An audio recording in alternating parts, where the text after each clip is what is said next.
வணக்கம். இந்த வீடியோவில் என்ன பார்க்க போகிறோம் அப்படின்னா RRB NTPC 2025 CBT 1ஓட எக்ஸ்பெக்டட் டேட், அதாவது எக்ஸ்பெக்டட் மந்த். இதுக்கு வந்து நமக்கு இன்னும் எவ்வளோ மந்த்ஸ் இருக்குது அப்படின்றத பார்க்க போகிறோம்.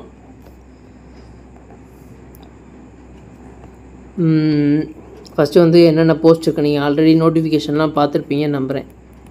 ஸோ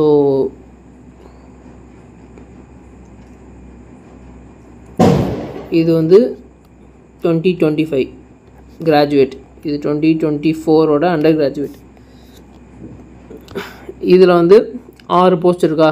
இது 2024 வந்து இந்த போஸ்ட் கிடையாது, இந்த டிராஃபிக் அசிஸ்டண்ட் அப்படின்றது. ஸோ இதுதான் வந்து வேக்கன்சி. இதெல்லாம் நீங்கள் பார்த்துருப்பீங்கன்னு நினைக்கிறேன். மேபி இதில் வந்து அண்டர் கிராஜுவேட்டில் 2024 ஏதாச்சும் ஒரு போஸ்ட் ஆட் பண்ணலாம், ஆட் பண்ணாமலும் போகலாம்.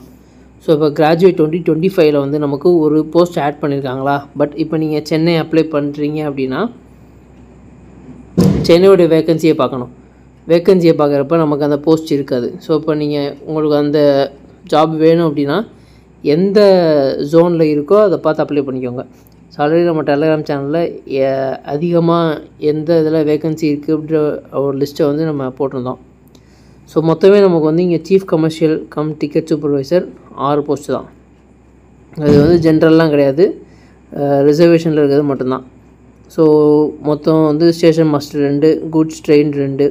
ஸோ நம்ம ஃபோக்கஸ் பண்ணுறதுனா இந்த junior accounts assistant come typist. So இது வந்து ஒரு பீஸ்ஃபுல்லான வேலைன்னு நான் கேள்விப்பட்டிருக்கேன். நிம்மதியாக இருக்கலாம். அக்கௌண்ட்ஸ் தான் அது.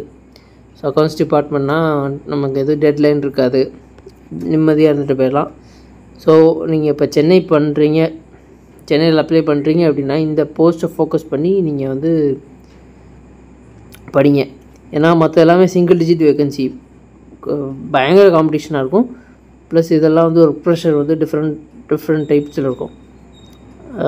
இதில் வந்து ஓரளவுக்கு கம்மியாக இருக்கும் இந்த 2ல். ஸோ அது வந்து உங்களோட விருப்பம். நான் வந்து சொல்கிறேன், இந்த போஸ்டோட டிஸ்கிரிப்ஷன் சொல்கிறேன்.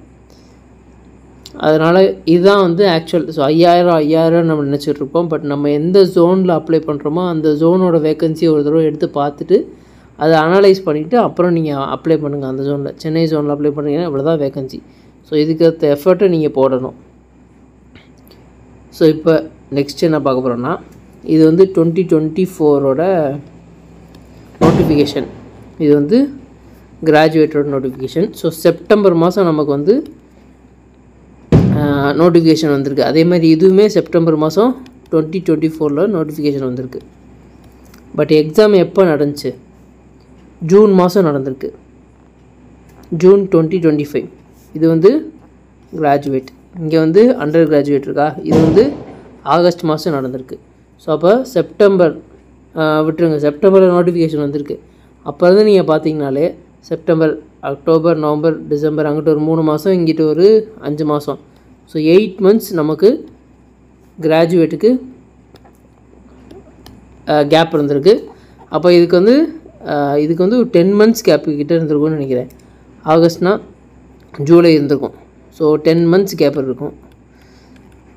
இதை நம்ம வந்து இப்போ 2025க்கு எக்ஸ்பெக்ட் பண்ணலாமா?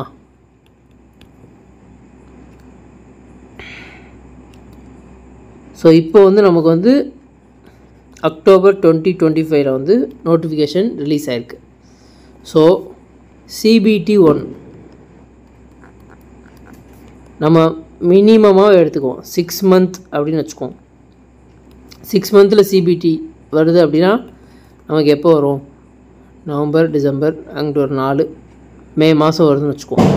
மே 2026 வரும். ஸோ இந்த 6 month நீங்கள் போட போகிற எஃபர்ட் தான் உங்களுக்கு இந்த வேலை கிடைக்குமா கிடைக்காதா அப்படின்றது. இன்னும் ஒர்ஸ்ட் கேஸ் போச்சு அப்படின்னா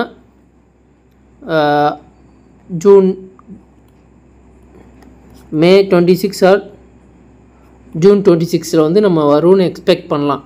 ஸோ அப்போ உங்களுக்கு 6 7 மாதம் டைம் இருக்குது.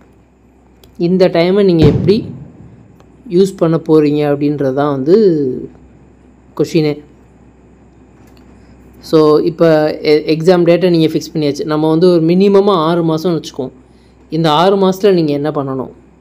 ஃபஸ்ட்டு வந்து நோட்டிஃபிகேஷனில் சிலபஸ் இருக்கும். ஸோ அந்த சிலபஸை எடுத்து பாருங்கள். ஸ்டேஜ் 1 அது வந்து மேக்ஸு, ரீசனிங், ஜென்ரல் அவேர்னஸ் கொடுத்துருக்காங்களா? ஸோ நம்பர் சிஸ்டத்தில் ஆரம்பிக்குது, ஸ்டாட்டிஸ்டிக்ஸில் முடியுதா? அதே மாதிரி ஜென்ரல் அவேர்னஸ், ஜென்ரல் ரீசனிங், அனாலஜியில் ஆரம்பித்து இன்டகிரேஷன் ஆஃப் கிராஃபில் முடியுது.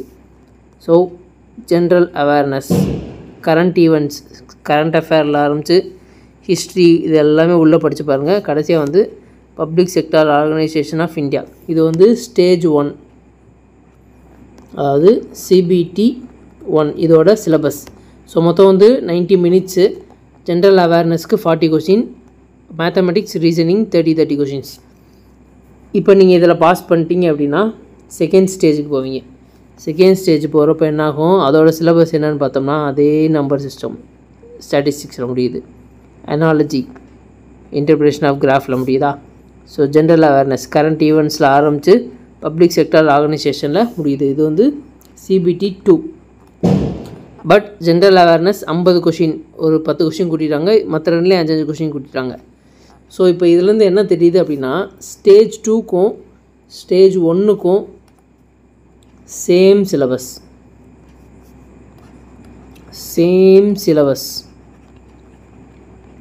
ஸோ அப்போ ஸ்டேஜ் 1 நீங்கள் எழுதுறீங்க, இதிலேருந்து உங்களுக்கு மினிமம் 2லேருந்து 3 மாதம் வந்து டைம் இருக்கும். ஸ்டேஜ் 2க்கு, CBT 2க்கு.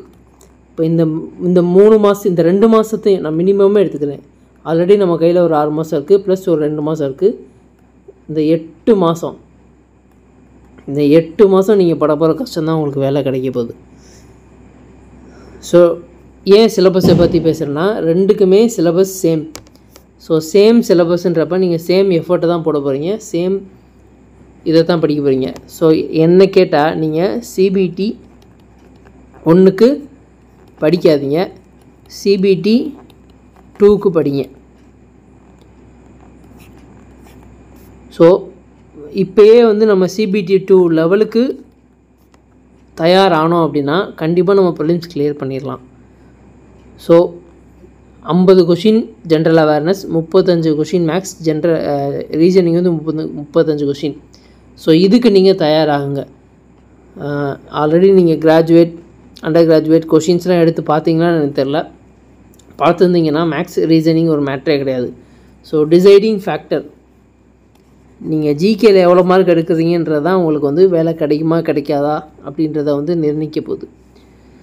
ஸோ இதை எப்படி நம்ம படிக்கலாம், என்ன ஸ்ட்ராட்டஜி யூஸ் பண்ணலாம், அந்த ஒவ்வொரு சப்ஜெக்ட்டுக்கும் என்னென்ன சாப்டர் இருக்குது, அதில் எதுக்கு வெயிட்டேஜ் அதிகமாக கொடுக்கணும் அப்படின்றதெல்லாம் நம்ம வந்து அடுத்த வீடியோவில் பார்ப்போம். ஸோ ஃபிக்ஸ் பண்ணிக்கோங்க, 8 மந்த்ஸ் இருக்குது. இந்த 8 மந்த்ஸ் நீங்கள் வந்து எவ்வளோ எஃபர்ட் போட்டு ரெடியாக இருக்கீங்களா, ஹார்ட் ஒர்க் பண்ண ரெடியாக இருக்கீங்களா? ஸோ ரெடினா கமெண்ட்டில் வந்து ரெடின்னு சொல்லுங்கள். கமெண்ட் வந்து ரெடின்னு பண்ணுங்கள். இந்த வீடியோக்கு ஒரு லைக் பண்ணுங்கள். ரயில்வே எக்ஸாமுக்கு ப்ரிப்பேர் பண்ணிகிட்டு இருக்க உங்கள் ஃப்ரெண்ட்ஸுக்கு இதை ஷேர் பண்ணுங்கள். தேங்க்யூ.